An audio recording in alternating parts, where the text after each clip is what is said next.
One of the worst hires that I ever made was the most talented person in the room. Most talented person in the room. And have you ever hired someone? Have you ever hired the most talented person in the room? Now this person was almost like the perfect hire. Like, I mean, great speaker, you you know, confident, charismatic. They look successful. But within 90 days, maybe a couple days before, but within 90 days they disappeared. Meanwhile, the quiet person, the quiet guy that nobody paid attention to, became one of the hardest working people I'd ever built with. Let me show you this, right? That's when I learned something dangerous. Talent can impress you, but work ethic builds empires. Okay? Like most have probably done at one point, or they will do in the near future, is that early in business, early in business, I interviewed people and I did it completely wrong. You know, I looked I looked for confidence. I looked for communication. I looked for personality. I looked for energy and talent. And honestly, many of those people, many of them didn't work out at all. And the reason that I feel that they didn't work out is not because it wasn't because they were bad people, but because they relied on natural ability instead of discipline. Okay. And then one day I met someone who didn't look impressive at all. Outside looking in, it was probably the worst interview ever. They didn't have polished answers. They didn't have perfect communication. They didn't have a fancy background or resume, but they kept saying something important. They kept saying, I'll figure it out. And that sentence matters because highly successful people usually aren't the most naturally gifted person. You know, they're the people willing to stay uncomfortable long enough to grow. So I'm a former athlete, right? If you look at most athletes that make it to the professional level, they aren't always the biggest, and they aren't always the fastest, they aren't always the strongest, they aren't always the naturally gifted.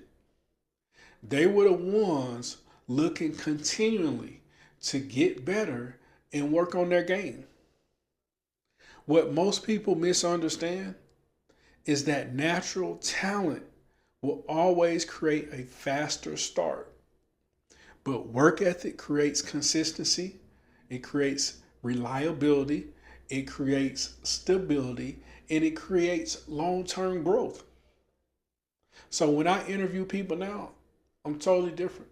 I'm not asking myself who looks impressive. I'm asking, do you handle pressure? Do you follow instructions? Do you stay after rejection? Do you keep going when motivation disappears? Because eventually, your motivation will fade. You're not going to be motivated. Your feelings, they're going to go up and down. Your feelings will fluctuate. Your life will get difficult. Life start lifing. It's going to get difficult. And your work ethic is what survives after your emotions leave. So this is how I would look at your work ethic. This is how I look at work ethic. Number one, I'm looking for consistency in your life. I'm asking you directly, straight up, what's something you stayed committed to for years? For years. Not 4 years, 4 years. I'm asking you to tell me about a time in your life where you kept going when things weren't working?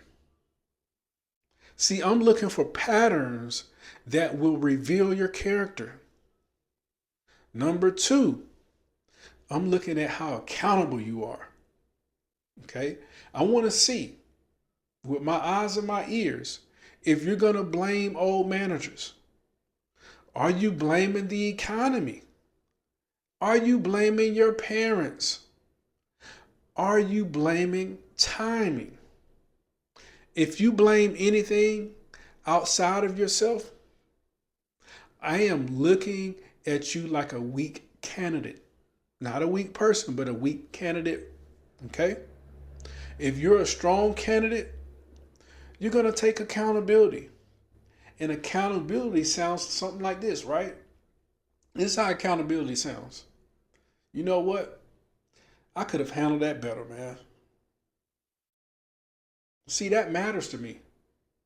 Number three is I'm going to look, I'm going to be looking to see if you're just a talker or if you're an action taker. If you have a strong work ethic, I know you're going to move quickly. You're not going to move recklessly. You're not going to be reckless, but you're going to move quickly. You're going to make decisive decisions. Number four, this is number four, right? I'm going to test your follow through. The interview is not the test. The follow up is, did you show up on time? Did you respond quickly to the text or email?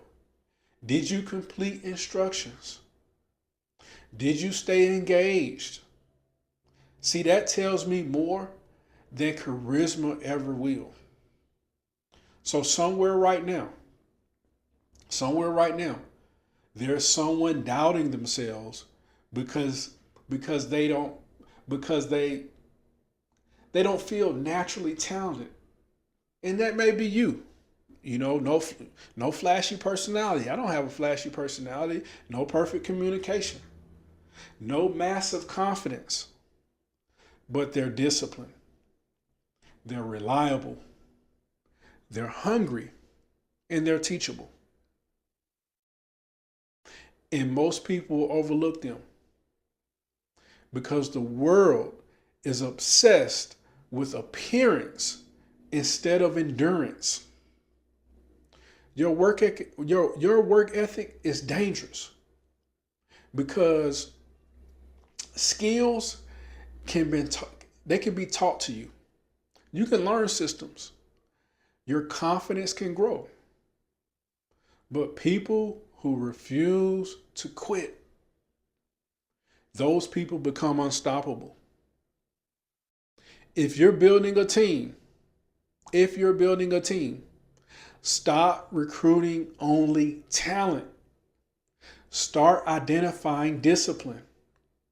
Because the strongest organizations are not built by the most gifted people. They're not built by the most gifted people. Winning teams aren't built by the most gifted people. They're built by the people willing to outlast everybody else.